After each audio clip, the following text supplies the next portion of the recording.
এই ইমানদারের দল, আমি আল্লাহ তোমাদেরকে ইমানদার বলে ডাক দিলাম। এরপরে আমি আল্লাহ তোমাদেরকে ঈমান আনার জন্য আহ্বান করলাম। আমি আল্লাহ ইমানদার বলেই ডাক দিয়েছি, যাতে বান্দা তুমি রাগ না করো। আমি আল্লাহ তাআলা ইমানদার বলে ডাক দেওয়ার পরে আবার ঈমান আনার জন্য বললাম। কেন বললাম জানো?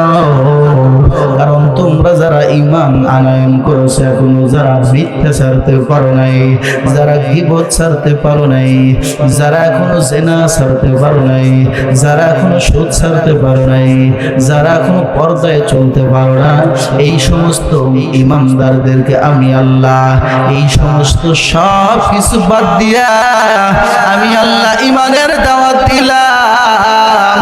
কারণ তুমি যে ঈমান নিয়ে বসে আছো, এই ঈমান তোমার এক সময় শেষ হয়ে যাবে।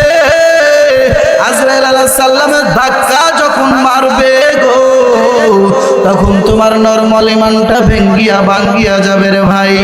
এই জন্য আল্লাহ বলেন তোমার ঈমানটা মজবুত করে নাও।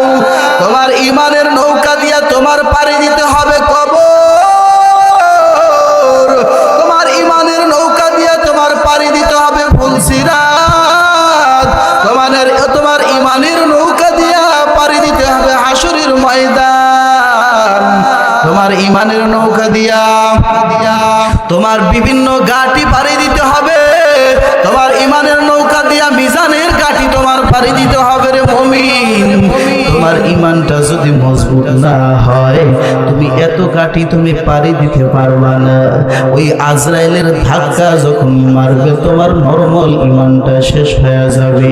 আমরা যখন সাধারণভাবে জ্ঞান দ্বারা আমরা বুঝতে পারি, জ্বরের দিন যখন আসে তখন আমরা নরমাল ঘরটাকে একটু পেলা দিয়ে রাখি। কি জন্য দেই? বলে এই ঘরটা হালকা জ্বরে ভেঙে পড়তে পারে। যদি একটা পেলা মেরে দিই, তাহলে এই ঘরটা একটু